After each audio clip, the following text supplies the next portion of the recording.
It's time for a reality check. We're here to deconstruct health and fitness trends and provide tangible advice so you can become 1% better with each choice starting today.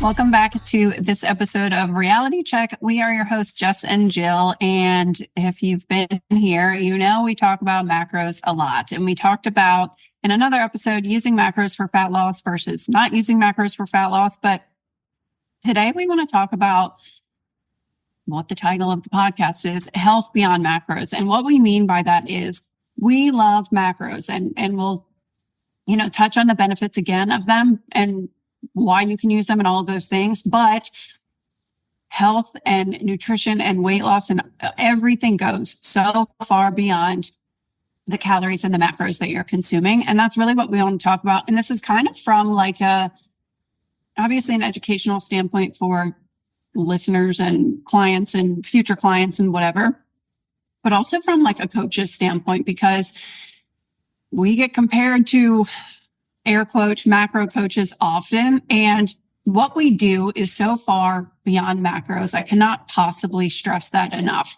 For one, not even all of our clients track macros, but we are utilizing, which is what we're going to talk about, a lot of different tools within our program on an individual basis for clients to meet them where they're at and make sure that whatever changes they came to us to make are sustainable and forever, and not just physique changes. Now, of course, if they always have physique goals when they come to us, but they don't realize that they have to make behavioral and lifestyle changes to get those physical results. And we want to make sure that that's not temporary. We want to make sure that that's forever. So we have a lot of tools in our toolbox when it comes to doing that.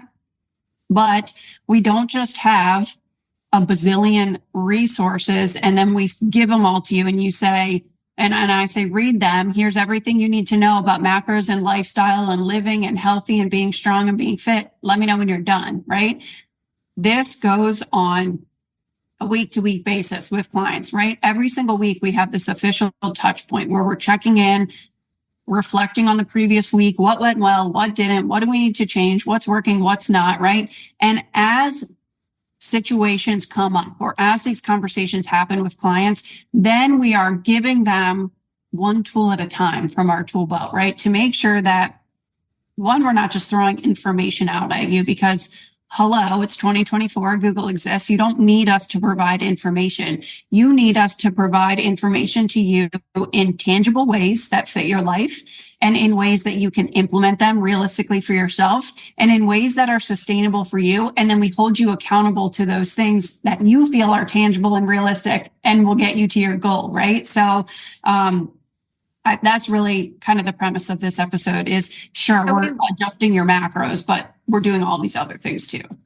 And we want to teach you the how and the why behind every single tool that we are recommending so that in the future, when you don't need us anymore, that's our goal, is that you can sustain without ever needing us or another coach again once you graduate from our program.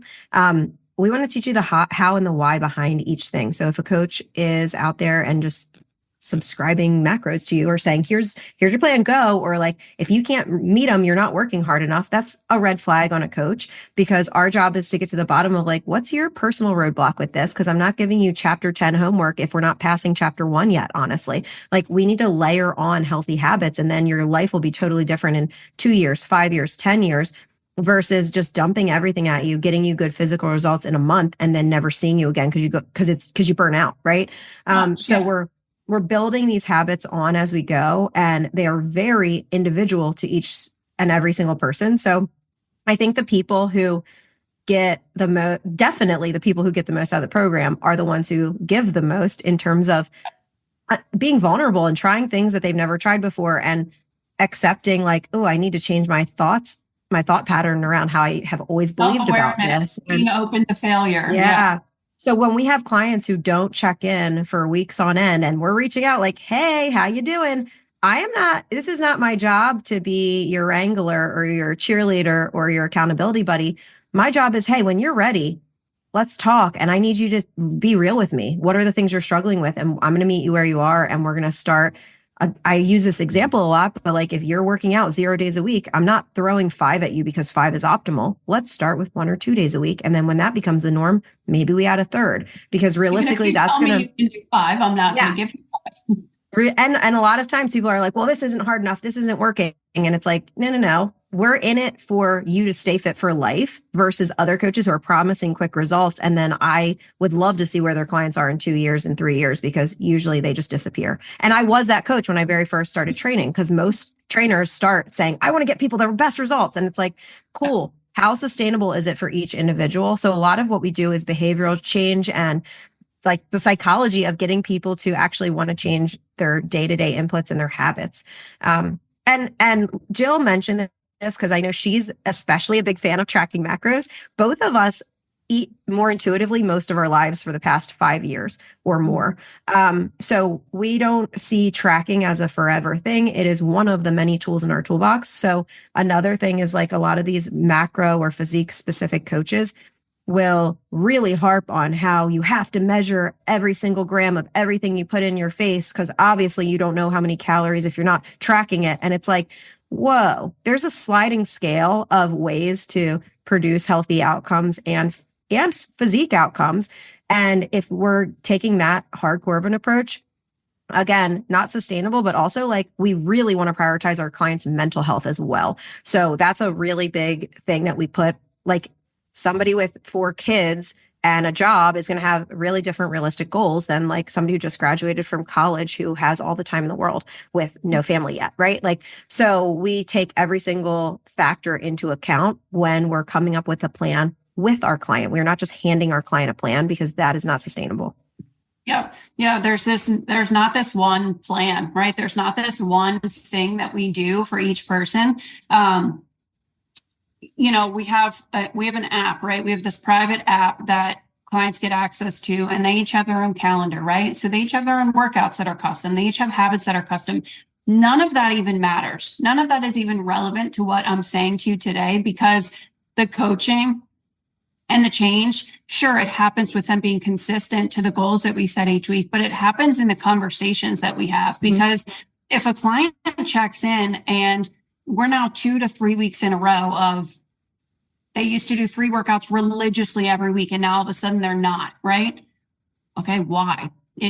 Are you bored with them? Did you injure yourself? Are you limited on time? Did something in your environment change that we need to work through? Like, there are so many reasons, right? So it's really important to recognize those things. And I'm going to have a different solution for any different problem that comes up, right? So the coaching happens through the conversations and through that touch point that we have, and through the conversations that we have throughout the week, right? Like a client will send me a form video and I'm like, oh, okay, I thought we were at this point, but we're actually here, right? Because they sent me this form video and communicated to me, I'm like, actually, I want you to do this before this lift, or I actually want you to do this way. Now I've changed their programming because they've communicated additional information to me, right? And we can only coach with what we have. And that's obviously, this is like a sidebar for an actual client, but the point is that we collect data, and it's not just your weigh-in and your measurements and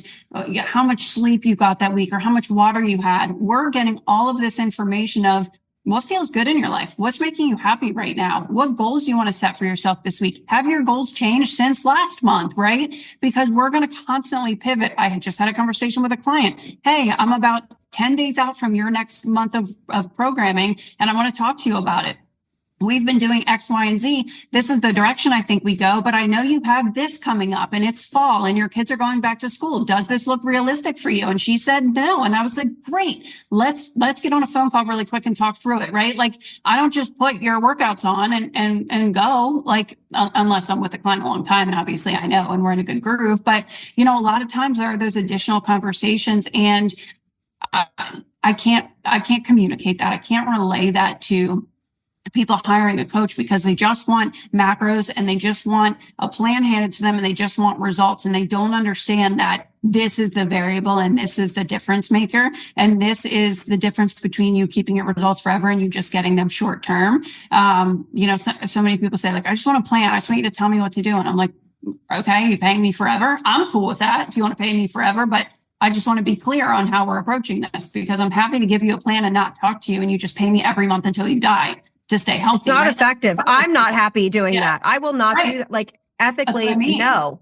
There's tons of people out there who do that, and they are bad coaches. They're really bad coaches, and their people end up getting burnt out. And you see it all the time in the bodybuilding community. It's like somebody could get ripped from just eating brown rice and chicken and broccoli every single meal, and then they feel sick to their stomach looking at chicken, and they have a horrible relationship with food, and they think they can't eat fruit because it has sugar. Yeah. And it's like, and then they get burnt out, and then they swing in the way opposite direction instead of taking a habit-based approach to slowly just becoming a different person and changing your identity over time. Like our biggest wins with clients are when they text us and say like, this is crazy. I used to be scared of having ice cream with my kids, and I just went out and I fully enjoyed it, and I didn't even think about it. And 2 years ago, I would have been stressing about how many calories were in it. Can I afford it? This and that. And like, those are the wins. The wins are when a client texts me how strong they are when they were at the store and they didn't need to ask for help lifting something, and they're 60 years old. Like those things for us are like, we are changing people's lives. We aren't personal trainers for the sake of aesthetic goals.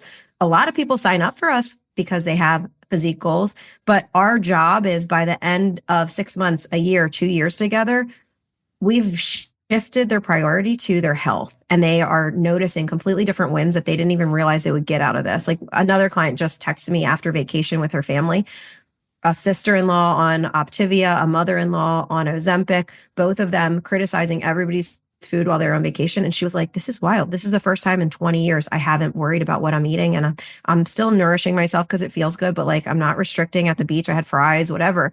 Like those are the things that we live for as what I will say, good coaches, because a lot of times people just celebrate the physique wins and then mental health goes down the drain. Yeah.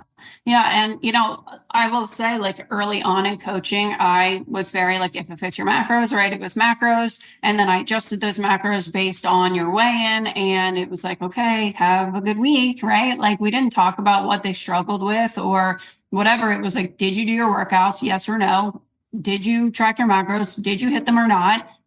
Here are your steps, right? Like whatever, like that's what it was, right? We weren't talking about the life struggles they had or how they have a new puppy and it's like totally destroying their sleep and they felt like shit in their workout this week, right? Like it's just so many little things that you don't even realize derail you and you allow them to, right? Like, I'm not going to call anyone out directly, but like a client will say like, I'm navigating this struggle and I'm not in a position to do this, right? Like I haven't gotten any workouts in. I can't even think about tracking my food. And it's like, hold on a second. We're not here because you have to track your food or not. We're here because you have a goal and you said you were tired of living this way. This isn't neglecting yourself and completely ignoring your personal health is not the way to progress, right? Like that's our job as coaches is to call you on that when that comes up. And instead, maybe we adjust. Maybe for the next 2 weeks, we work out once a week and we do a yoga class once a week instead of lifting 4 times a week like you were able to before. Or maybe we have to assess like, okay, your sleep and your digestion suck. Time out. You're telling me that physique is your primary goal. I don't think being in a diet is the healthiest thing for you right now based on your body's biofeedback. Here's my health recommendation for you. Now it's your choice and your life. Which direction do you want to go? Here's my recommendation because we really care about your health. So having those hard conversations is really important, but we always want to put health at the forefront and physique is going to follow as a side effect rather than the other way around. Even though, again, obviously most people sign up for us because they're like, I want to change my physique. I see all the client results. The physical results are sexy, right? Those are fun. Those get people's attention on social media. The other intangible results are why we do what we do and why our clients love us. And, like a client like that, where you go through a season of life where things are crazy and they ghost on coaching. And then we finally get a hold of them and they're like, XYZ is going on and I just can't focus right now. And I'm like, hold on, this is one of those moments. This is one of those critical moments that are going to make or break you going forward, because you have this belief in your head. You have conditioned yourself to believe that when X, Y, and Z happens, you immediately go to the bottom of the list because that's what you've always done and that's what you know. It's just like every other belief that you carry, that just because you believe it doesn't mean it's true, right? Like, hold on, we're here to create this new normal, right? And we have to talk and collaborate and communicate so that we can now develop this new normal for you and this new like bottom of the barrel, right?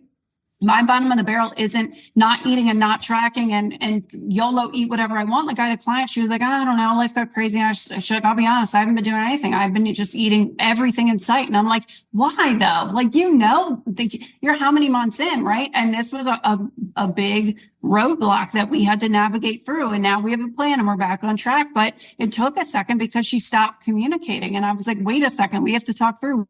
Why do you feel like you need to do that?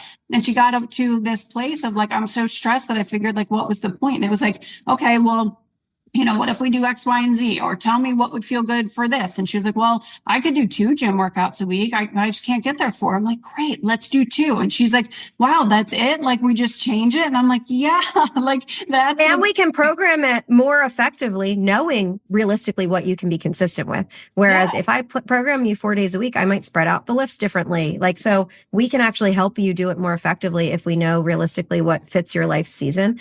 And it's not just, again, I always say, like, I'm not your cheerleader. I'm not your accountability buddy. You can go join an MLM if you want an accountability buddy. I'm giving them homework so that they can reprogram their thoughts about some of these things. So it's not just us giving somebody a pep talk. It's like, okay, I actually just gave this client homework. She is going to retire soon. She's looking forward to retirement, and she has a week off of work. And she's stuck in her same old patterns where she's watching a lot of TV. She's not getting any time outside. She's not really moving her body or sticking to her workouts that she said she wanted to do. I had her do an exercise where she journaled, okay, what's retirement look like? What's blank 2.0? What's that version of your life look like? And I want you to write down what's every day look like. Like, let's break it down that little so that you can kind of build out who's the person you want to be. We're changing you as a person, but she's doing that homework and she's having to go through these things. It's not me saying, this is what I think you should do at 8 a.m. because we all have the same time in the day. That's not helpful. The helpful part is us challenging clients to think critically depending on whatever their unique scenario is. So like, somebody might overeat for a lot of different reasons. I have one client might overeat in social circumstances and the stuff is just right there. I'm going to be giving her a very different guidance than somebody who overeats at night because they skip breakfast and they're just hungry. Like, those are 2 very different reasons for the same outcome. We can't use the same tool for a different problem. Yeah. Yeah. So, and that's kind of the point, right? So macros are just that. They're a tool. And we've talked about this before, but we love macros because it's specific data. We know exactly what's going in, what's coming out, right? How we need to manipulate things for you to see the change that you want to see. But there are clients who go through seasons of life where maybe they're like, I don't want to track right now. I'm like, great. What's your expectation coming out of this then? Like, what do you want these next 4 to 8 weeks to look like if you're not tracking? And they're like, well, I know I'm not going to see as much change, right? Like a client who's seasoned will say, I just want to be mindful and do X, Y, and Z and focus on this. And I'm like, great, let's have some fun with it then. But if you don't communicate that to me, I'm only going off of the last thing you told me, which is you had this goal. We were in a deficit. You want to see X, Y, and Z result by X date, right? And we're trying to move the needle towards that. But then when you communicate to me, I'm not going to say, no, we're in a deficit. That doesn't work. Like, it's your life, right? Like, this is how you want it to look. So the client comes to me and says, I just want to have fun. I just want to do this. I'm like, great. What's a healthy way we can do that? What does this look like?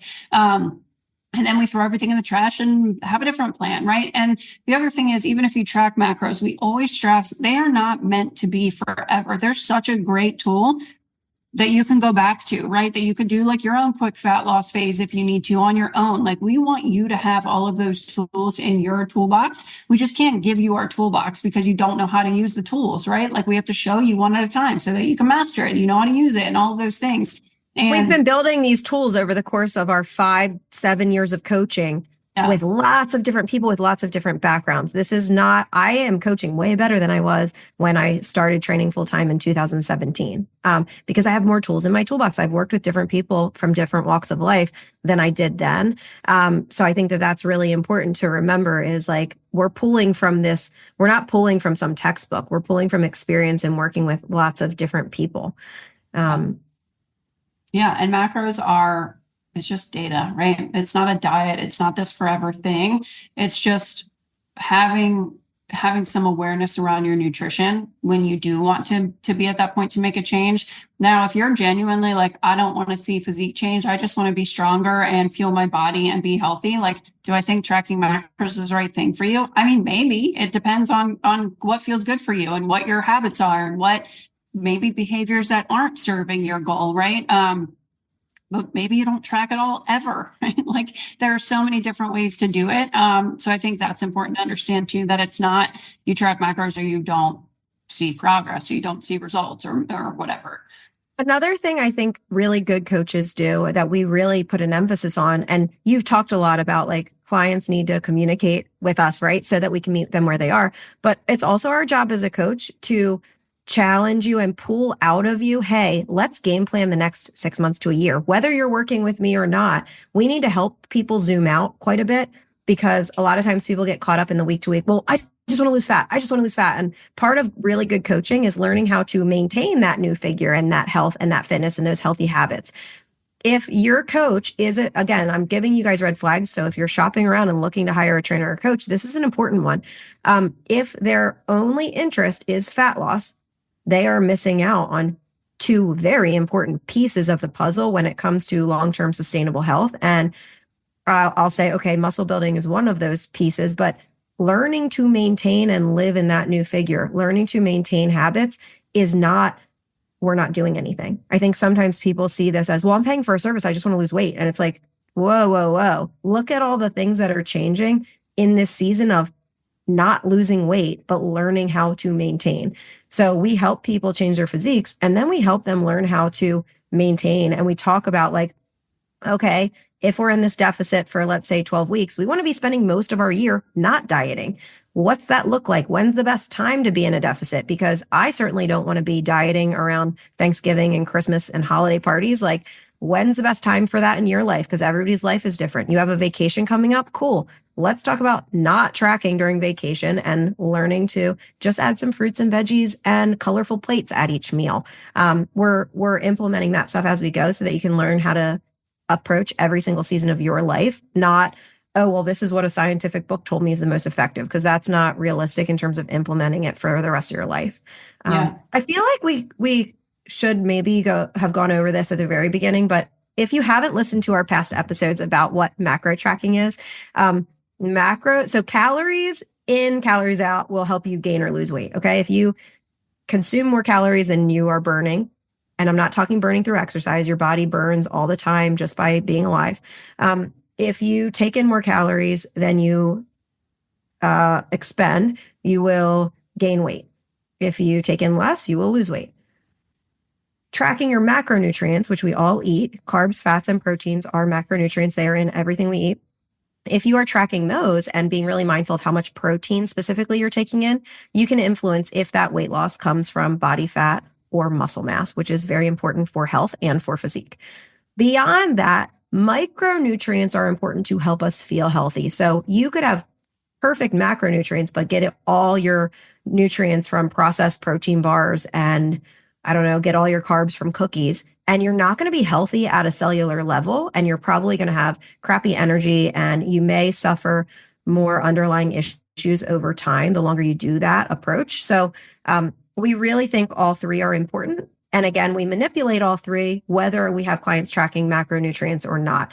Most of our clients are tracking macronutrients because as an online coach, it's really easy to see data that way.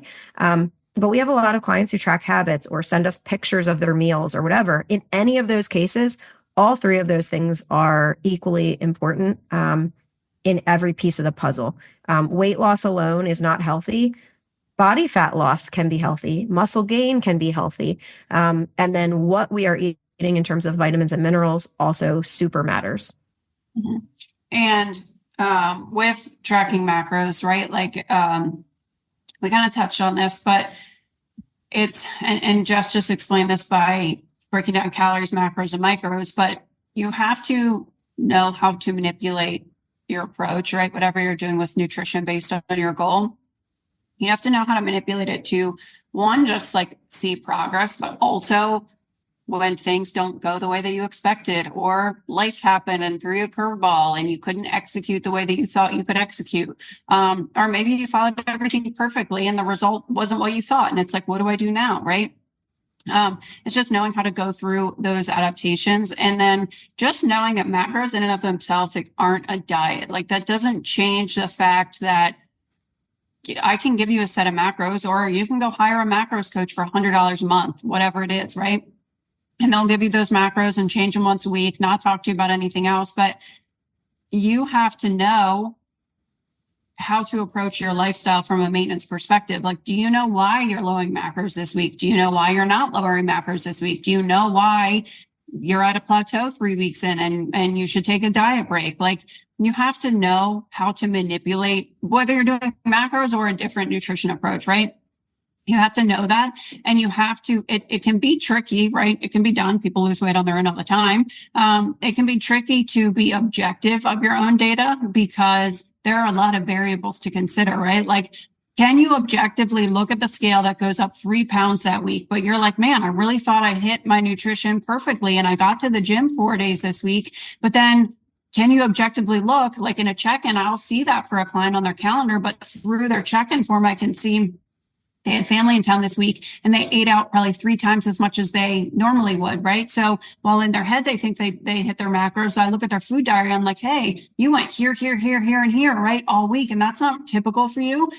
So you probably had more sodium, and there's probably a little bit less accuracy with your tracking than we'd see typically. Or maybe they rated their sleep a 4 out of 10 when normally it's an 8 out of 10. And I'm like, dude, what happened this week? Oh, my neighbor's dog was barking and whatever happened, right? The baby kept waking up. And I'm like, okay, low sleep this week, right? So we're looking at all these. Then we don't change course. Then we're assessing we're not all just like, factors. Gotta change the macros because we're assessing all the factors. I had a client today who was like, oh my gosh, I gained all this weight. I felt way leaner. Why is this? And I'm like, well, we just changed your workout phase and you've done 4 new lifts that are really challenging. Your body is retaining water, and we increased your calories by 150, which is not enough to gain any body fat. Your body's adapting to higher calories.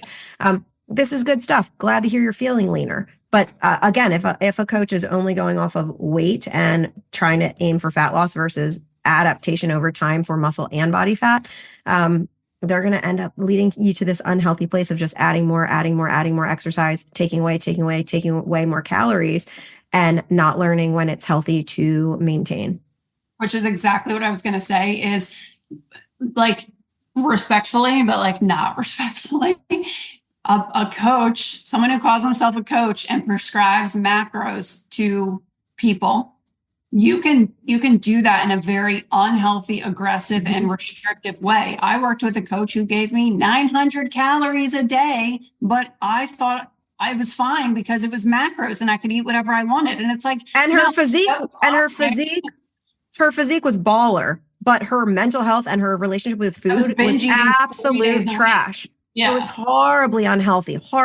Yeah. So again, physique change, scale change is not the only thing when it comes to health, and especially when it comes to sustaining it. Because what happens when you go on vacation and your body's adapted to 900 calories?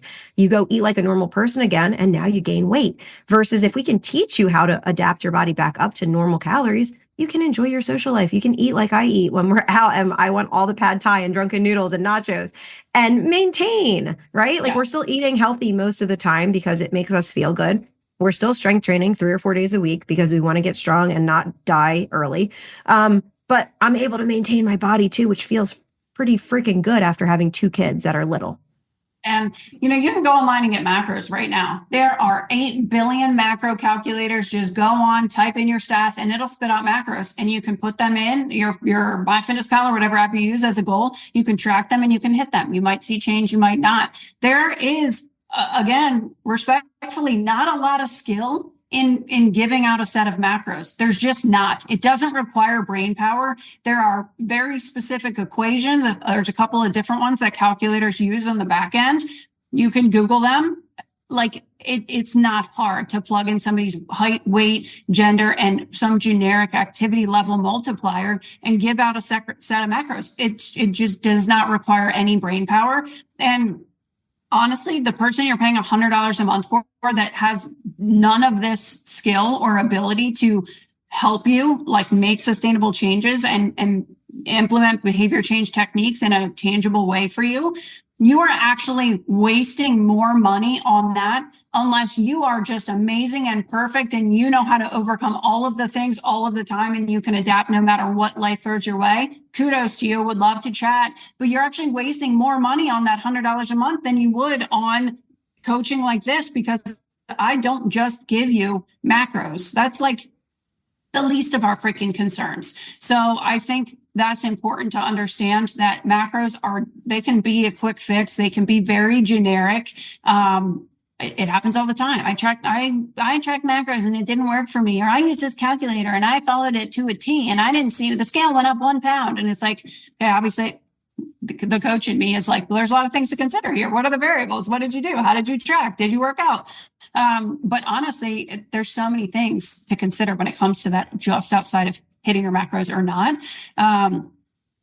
It's funny, actually, that was my next point, and I didn't even know that was my next point. So here we go. But tracking alone is not a solution long-term or even short-term. You have to go beyond that. And it's also not just about weight loss either. It's like, yes, you can use macros to lose weight. We do it all the time. We help clients, right? Like that's a typical method and approach that we use, but it's not just that. It's got to go deeper than that. We have to go beyond the scale and beyond your physique. And you also have to know how to manipulate them. And, we've commented a couple of times of like, oh, you have to communicate to your coach, right? If you want X, Y, and Z to happen. And you might be thinking like, I don't have a coach. Well, that is your sign that you have to be objective with that information, right? You have to be so reflective and so self-aware on a week-to-week basis when you're checking in with yourself, when you're trying to make a change, and manipulate those variables. That's the difference, right? In sustainability long-term. People do it. I've seen people lose weight and keep it off, but weight loss is not hard. It's not. It's very, very easy to lose weight. I want to know, can you lose the weight and can you keep it off forever? Most people can't, but that's our goal for our clients. Right. I actually had a funny conversation with a girl. So this woman is a coach in a different field. She helps people with mental health and she does like somatic therapy. And she's worked with both Jill and I. And we had a really good conversation where she was like, okay, I'm in this place in my life. Like, I think I've worked with you guys long enough now that I get it. I know what to do. And I'm like, I challenged her a little bit because I said, hey, I think like from a logical standpoint, from an education standpoint, you get we have to adapt macros over time. We have to adapt calories if we want our body and our metabolism working harder for ourselves, right? I think I have no doubt in my mind that you understand that concept because you've been following us. We've been supporting each other from a business relationship standpoint for years. From an application standpoint, I've seen you start coaching and quit 3 months in, and then start coaching and then quit 3 months in, and then start. So from a like behavioral standpoint, sorry to burst your bubble, but I don't think you've done this long enough. Right? Like until we are actually implementing these things, we haven't learned them inherently. Like it's not about the knowledge that somebody might have as a coach. Now that's very important because that helps us know when to implement appropriate changes. But a lot of it is about, okay, we're going to try different tools based on each person until it becomes part of their life. When you're actually doing it, then you've done it long enough. When you actually know how to maintain it, when you can tell me, okay, this is what the path I think I need to go because this is the life season I'm in, then I will be like, okay, cool. Like we're starting to get to this point where you're doing it on your own and you're starting to think the way I think as a coach. Most people, it takes them 1 year to 2 years of coaching to even get close to that point. Mm-hmm. And, it's funny, like a very common trajectory for a lot of coaches, fitness coaches online, is to then shift into business coaching, where you have developed this business, you've mastered the skill to create a business, and then you say, okay, I know how to create a successful fitness business, so now I'm going to teach other fitness professionals how to do it.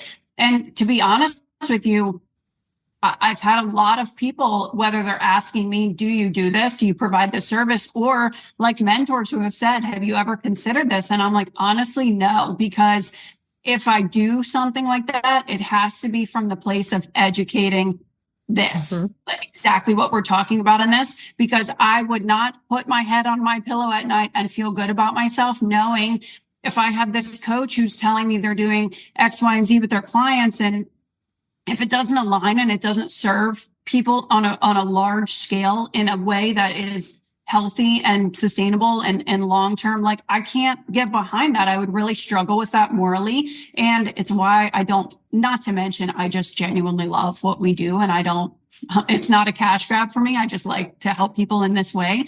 And I'll find a different way to help more people on a larger scale. But ultimately, I would struggle with that. And I think I would get so caught up in vetting the coach and the effectiveness. Not that I am God when it comes to fitness coaches, but I would struggle with that, right? But there's so many that are out there. And I've heard people be like, oh, you guys trash different modalities than your own or this or that. And it's like, no. The reason that we feel so adamant about this is because there's a lot of people out there professing to be helping people with their health and fitness, actually putting people in a worse metabolic place than when they started. And if they are making somebody less healthy through quick weight loss techniques, through learning to restrict and have a shitty relationship with food, and then needing mental help for eating disorders down the road, all of these things, you're putting people in a worse health spot than when you started. And I believe that that's horribly unethical. And what ends up happening is we end up working with these people and having to unwind years of really unhealthy conditioning from people who claim to be in the fitness industry, from people who are having more extreme transformation pictures to post. From people who are in the toxic side of the fitness industry, which is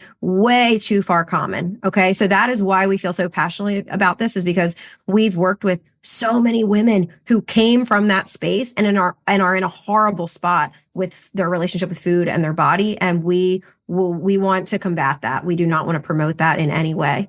And we've let a coach go in the past for having a physique first mentality and driving that into our clients. Like, that's not what we're about.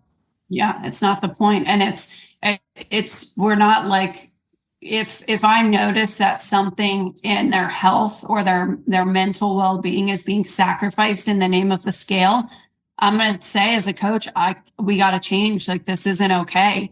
And I don't know if I can support you with this. I've let clients go and said, I support you in whatever you do, but I can't be the person standing behind this and call myself your coach and your guide and your mentor, because it's not healthy and I'm putting you at risk. And that's not worth it to me. And we've referred people to therapists plenty of times where it's like, okay, we can't in good faith work with you unless you're also working with somebody on this eating disorder that you have, because that's not within our scope of practice. Just like we would refer out for a physical therapist if somebody had a physical injury. Like, we really want to take care of the whole person. Mm-hmm. And like one of the things that people come to us like with the belief, or other things that coaches might say when it comes to like macros and nutrition and just general approaches, if they talk about like cheat meals or a treat meal or a free meal or whatever, like red flag, no. And if a client comes to me and they said, oh, I cheated this week, and I'm like, well, learning opportunity here. Let's talk through, why do you feel like you cheated, right?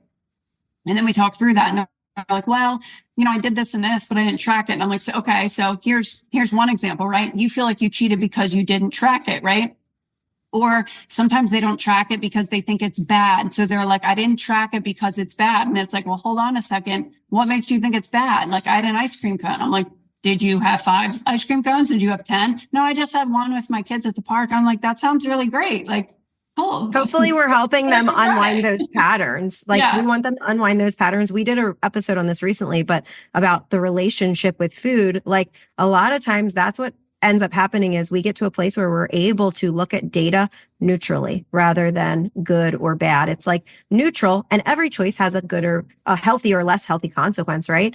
But we want you to be able to make those choices with ownership and with pride and with zero guilt or shame around your choices, whether healthy or unhealthy physically. Maybe there's something socially healthy about it because you're spending time with your grandmother baking cookies, or like whatever the thing is. There's lots of different reasons for every single choice. And it doesn't just go down to food is fuel. Let's get good physiques. Like, that's not it.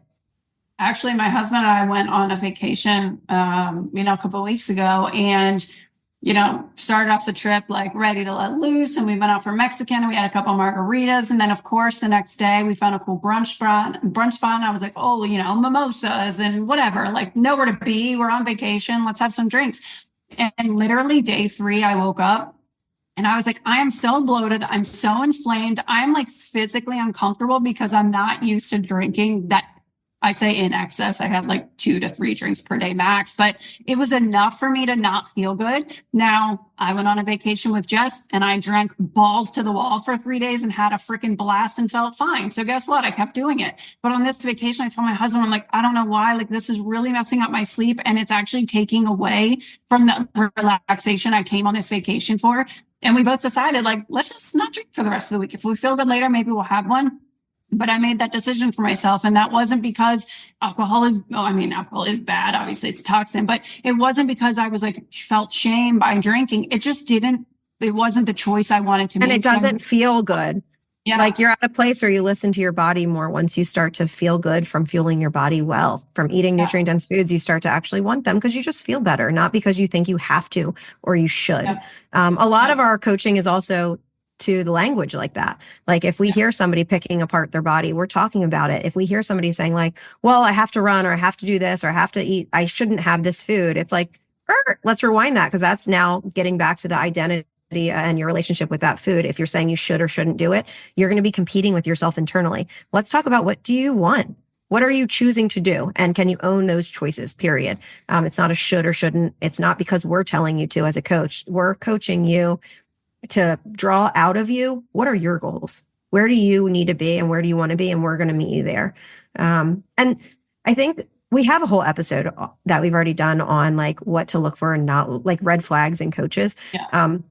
I think another one though is like there's lots of bodybuilders, coaches, influencers, fitfluencers online who have horribly unhealthy relationships with their own bodies and food. And you can even tell in how they post. Like Jill mentioned, if they're talking about having their one cheat meal a week or whatever, like if foods that they enjoy are not part of their regular diet, they probably have somewhat of a questionable relationship with food. But we've seen a lot of coaches out there who have really bad relationships with their bodies. And we know them on a personal level and we've talked to them and we're like, oh, this is sad. It's sad to me. And they're at their place in their journey where maybe they're fueling their bodies healthier than they did 2 years ago. But if they're influencing other people in that same way, we just really want to like cut off spreading that type of influence to people who are paying somebody within our profession. It's just spreading toxicity. And actually, Jess and I went to a nutrition conference a couple years ago, and there's this woman that was speaking on the stage, and I've followed many, many years, and she's always been very lean and very shredded. Now, this woman looks great. She looks great, and she's an elite. Healthy. She's an elite bodybuilder with optimal genetics, but she is like competes at the highest level of bodybuilding internationally. She is the best at a specific sport. Okay. So we're going to differentiate between physique goals and general health and sustainability and life health goals. She is at the best in terms of physique specifically. Yeah. Continue. Sorry. Yeah. And, she's she's extremely intelligent and she knows so much about nutrition. But I like cringed and winced a little when she said this on stage because she talked about how she used to have an eating disorder and how she's overcome it. And she's so glad she's on the other side of it. And then she proceeded to talk about how, her maintenance calories of like 1,800. Mm-hmm. And I'm like, this chick trains 5-6 days a week. She competes, like she's very active. And I'm like 1,800 calories for this woman. She's taller than me. Yeah. More than me. Yeah. And I'm like, what? Literally, like we all instantly looked at each other and we're like, did she really just say that she used to have an eating disorder? And she's so happily and freely maintaining at 1,800 calories. And she tracks every morsel of food every single day. For years and years of her life. So it's like, whoa, she's so consumed by food. And she thinks that the most flexible she can be is 1,800 calories. Meanwhile, I'm looking at her again. She's well tall. I'm only 5 feet tall. She's taller than Jill. I can steady eat 24 to 2,500 calories a day. And I do not train as hard as this woman. She's way taller. She could absolutely adapt her body to higher calories, but she still has this food fear and this have to track mentality versus true food freedom, which is a balance. Like, you can have this tool in your back pocket. We shouldn't need to rely on it for the rest of our life. Like, that sounds really mentally exhausting and all consuming if you're thinking about every morsel of food you eat for 20 years. That's wild. Yeah. Yeah. And, almost every client that comes to us will get like their macro calculation, right? We don't anticipate or expect ever 100% compliance because there's so many variables to consider.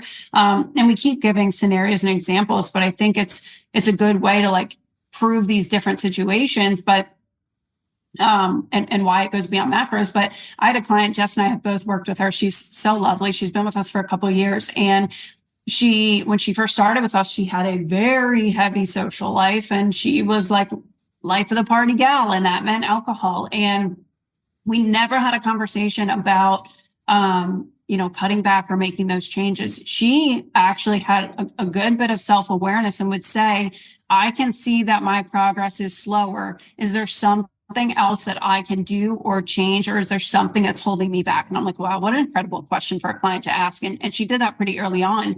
And we talked through that, and she would go camping and she would do these trips. And, one of the things we would talk through, because this was pretty frequent on her weekends, was she felt social pressure because everyone else around her was drinking. It was kind of in excess and eating a bunch of snacks and just stuff that you would eat camping. Right. And she would come back from the trip and feel a lot of guilt. And she's like, I did this because everyone else is doing it. I don't even know why I did it. And we started to work on some tools of like, how can we approach this differently, right? This is a big part of your life. The answer here is not to just not go camping and cut these people off, right? Like, of course not. It's our best friends. So it's like, how can we approach this from a healthier place that keeps you on track? It doesn't mean you don't eat the things they do or you don't drink the things they do. It just means you do it in a way that feels good for you. And she has weekends where she's great and she's like super intentional, and she has weekends where she's like, I got a little carried away this weekend, and that's fine, right? Like, that's life. I do the same thing. But she's completely changed in the last 2 years, completely changed her life and her health. And yes, physique change has come as a side effect of a lot of these health choices, but she has totally changed, and it's a matter of ownership over her choices again. It's not I shouldn't have these drinks. It's like, I didn't really want to. I just had to. And I enjoyed it and I had a great time. And I packed some of these healthy things too, along with the chips or whatever else we had. But she's at a great place of balance now, which is so cool to see. And someone who's so self-aware, if she didn't have a coach, she might have just said, I can't go camping, or screw it. I'm never going to lose the weight anyway. I'm never going to see change. So why bother? Right? Like, she might have gone to those places. She might be 2 years in, right? She's been with us a little over 2 years. Could you imagine 2 years later and being in the same or worse position? And she actually has so many tools now that she can use for camping and for any other situation for the rest of her life. And if she had the coach on the other end of the spectrum who's like, well, you just need to get it together and you need to hit this you feel guilt goal and you have to hit your calories. She would, and I'm not saying she would lie, but like, most people would then lie or not track their alcohol consumption because they don't want to feel guilty to their coach, because they are seeing this coach as a teacher who's like waving their finger at them and they're getting in trouble. And it's like, no. A good coach is not judgmental. It's coming from a place of like, okay, this is where we're at. Where do we want to be? And how are we going to connect the dots to get there? Yeah. And it's funny, like when you, of course, social media, it's Facebook galore, but whenever somebody says, I need a trainer, I love reading the comments because so often it's, I use this guy and he's only $45 a month, or I use this. Actually, I'm looking at the threads on Reddit literally this morning, and it's, I only use him and he's only $45 a month, or I do this, it's just an app. And I'm like, that's cool, right? Like, love that for you. It's your life, right? Like, I'm not like, you have to use our service and we are the best out of everyone ever. But I think it's important. We're pretty good though. You get what you pay for kind of thing, but like genuinely, like, you have to remember that you're going to get $45 worth out of that, right? And what does that look like for you? And is that enough for you? If it is, Cool. That's great. I also want to throw in the caveat though, like go listen to our other episode about like what to look for in a good coach, because there's a lot of coaches out there who hire these business coaches and the business coaches say, you can make $10,000 a month, go do this. And this is the rate you should have your service at. And they don't have the skill set to afford charging a service that much. So then they make everybody who actually is providing a valuable service devalued and look bad. So there's a lot of bad coaches out there also charging an arm and a leg and not putting in the value behind it. So again, go listen to that episode about red flags if you're looking to hire a coach, because there's some ways that you can screen and ask them questions about, okay, how do we get a client to maintenance? How are we how are we adapting and periodizing our nutrition and our programming for our workouts, that sort of thing. You want to ask them all these questions. What do I do if I'm on vacation and I don't want to track? How do you approach that? Ask them these questions to make sure you're having a coach who comes from this keep it off standpoint, not just quick fix weight loss results for social media. And not that I don't think credentials are valuable or certifications, but you should be asking, like Jeff said in that episode, those kinds of questions, because there are people with a plethora of certifications that honestly still don't have the right tools, right? And there's also people who have no certifications, no education, and they've just been coached by somebody once, and they're like, oh yeah, I can do this. And it's like, wait a minute, where's your education and where's your continued education? Because I could have easily passed a personal training certification that I took back in 2012 with I didn't train full time since 2012, but I passed my first certification then with no experience. If I in 2020 said, yeah, I got certified once, it's like, whoa. What continued education is that person doing? How many people are they actively coaching? What's their retention of their clients? What is the average length of the person that stays with them coaching? Are they just there for their 3 or 6 month contract and then they dip? If so, that's probably a red flag, because those people might feel burnt out, or they might have that shame around feeling they have to be perfect for their coach. Like these are lots of things that you want to think about if you're investing. This is a huge investment. We want you to invest to the point where you then never need us or somebody like us again. We don't want to say, yeah, pay us to get us quick results or hold your hand through this. And then, okay, when you gain it back, you need me again. Like that is not healthy. That's the cycle that all women are in on their own. They don't need us to get them in that crappy cycle. Yeah. It's so true. And those questions are the ones that those answers should align for you. That's what matters most. If life happens or things feel hard or I get sick or I go on vacation or whatever, if their answer doesn't feel good for you, then like evaluate, right? Like think about what it is that you're looking for. And then I know we kind of talked about this before in terms of like the clients that actually graduate from the program and what's that looks like. Because lots of clients move on, but they don't necessarily fully graduate from Fueled. So I have done the math for my specific clients, which in the past 2.5 years, it'll be 3 years in March of me working with Jill for Fueled. I've had in total, I can actually probably pull it up and see how many. Let's see here. I've had about 75 clients in total. 1 in 5 of my clients over the past 3 years has graduated from our program. Now, that is not to say way more than that don't get physical results. Almost all of our clients get physique change. When I identify somebody as graduating from our program, they are at a place, like I mentioned earlier, where they are fully understanding the whys behind every piece of it. They have become a different person. They are maintaining now with ease. It is not a mental battle every single weekend because they're like, I don't know, can I have a bite of cake at the party? I really wanted the cake. Like, we're not dealing with that anymore. We're now at a place of, wow, I've made physique changes. I've kept it off. We're learning how to take away macro tracking and incorporate more days of intuitive eating, eventually just intuitive eating, and having that tool of tracking in your back pocket. And these clients are texting. I have one who I started with her as an in-person client. So I probably started training her 5 years ago. She graduated from our program. She switched and started with me online. She texted me, and it's been almost 2 years. And she said, this is crazy. I haven't tracked in so long, but I tracked for the last week just to see like what's my norm look like. And I'm maintaining at like 2,100-ish calories. I could have never believed this before. She was somebody who had restricted and dieted super low for years before this. And she's like, this is wild. I'm maintaining and I'm enjoying my life and I'm not scared of bread like I used to be. That's when we say somebody truly graduated. So about 1 in 5 of our clients actually graduate from coaching. Most of them, it takes them between a year to 2 years to get to that place where it is a habit.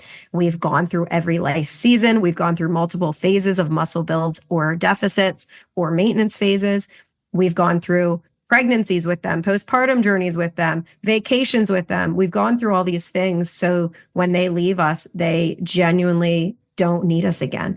And it's the coolest thing ever. So again, I would say probably 4.5 out of every 5 clients probably see really good physique results, but 1 out of every 5 clients gets to that place where that's our goal for all of our clients, where you don't need to track macros anymore. You love your body where it is and you're eating well and moving in a healthy way because it feels so good for you. You're not feeling like you have to do a diet or have to follow a program or have to be extreme. That's really our goal. Like that's why we do what we do. And that all of that said, like obviously, if you don't know, listening to this, my time spent competing in bodybuilding, and again, I tracked macros and was eating 900 calories a day, and I was binge eating multiple days a week, and I absolutely hated my body. And I was 120 pounds with minimal body fat. I had no cycle for a couple of months. Your health goes so far beyond your calorie intake and the macros that you consume. And it's just such a small piece of the puzzle. And it's just one tool to use in the whole toolbox, right? Like it's one little tiny tool. And you have to know how to, for one, like have some awareness around your decisions and own your choices, like Jess said, and know the importance of sleep and recovery, tandem with your workouts, and how to train effectively and how to navigate life stressors and literal and figurative seasons of life, how to like ebb and flow with that and not totally derail yourself or go on the back burner. And there's a lot, right? There's a lot that comes with that, but it's really whether you're doing it with a coach or you're doing it on your own. It's about, seeing the results that you want, but being really confident in yourself and in your own choices and feeling good, right? Like feeling good mentally about your choices, but also like physically feeling good, like having energy, having good sleep quality, not being irritable all the time. Like there are so many things that you have to look at. And no, it's not just like a hormone test. A lot of times it's like lifestyle things that need to be addressed and talked through, and all of that we work with clients on. So it's really important to understand that and not just be focused on the scale and your macros and right, just all of like the numbers and the data. Because that's great information to have, but it's only data that's there to help you make those lifestyle changes. You have to be consistent and find a way to make them sustainable for you forever so that you can maintain those results. So, that's what we want ultimately for every client, to truly graduate and not be tracking their food and just live life, maintain the results, and have a routine that's built for maintenance for them, that feels good, and that they know what they need to change or manipulate or ramp up or dial back when life takes them to that point, So that's really the point. And again, I know there wasn't this like tangible list of things of what health looks like beyond macros, but it's a lot, right? And it's so individual to each person, and you don't even know what things might come up between now and the end of 2024, right? As you're listening to this, that might be a curveball that you didn't expect, a good one or a bad one. And you don't know what you don't know. Like a lot of people overestimate how like, oh yeah, I know what I'm doing training wise. I know how to calculate macros. I know this, I know that. And it's like, wait, but what about all the things you haven't learned yet? Again, just like me, my first year training, and I thought I knew everything. I thought I knew what I was doing.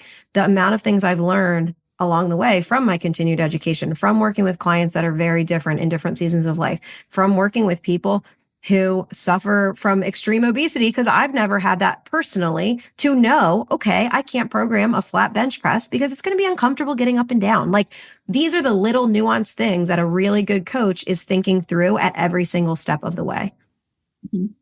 So I think that's it. I hope that was helpful. And it's funny coming from, self self-proclaimed macro queen herself. I love macros truly for so many reasons, but it really does go so much deeper than that. So whenever you're looking for a coach or just a solution or a method or approach for yourself and your health and your goals, it's got to go deeper than that. And it's really got to go down to a level of changing your identity and your behaviors and your belief system in a way that supports your goals and your mental health and feels good and sustainable for you forever. Honestly, it should be forever. Yeah. So if you guys like this podcast, go ahead and please rate and share it. We've gotten a lot of really good messages and positive feedback. Please go ahead and do that if you guys are listening. And also you can join our Facebook group. That link is in the show notes, and we provide free trainings and tips. So if you're not ready to hire a coach, but want to learn more, go ahead and check that out. We are in there. Jill's in there almost daily, and I'm in there once a week with a free training. And that is, if you are looking to hire someone, that's what you should do. Be a fly on the wall, be in their world, be in their bubble in whatever capacity you can, to watch their day-to-day on their Instagram stories and listen to the messaging that they're sharing and see how they interact with people and clients. And that's going to be the deciding factor in how you approach your own health. So that is all for today, and we will see you guys next time.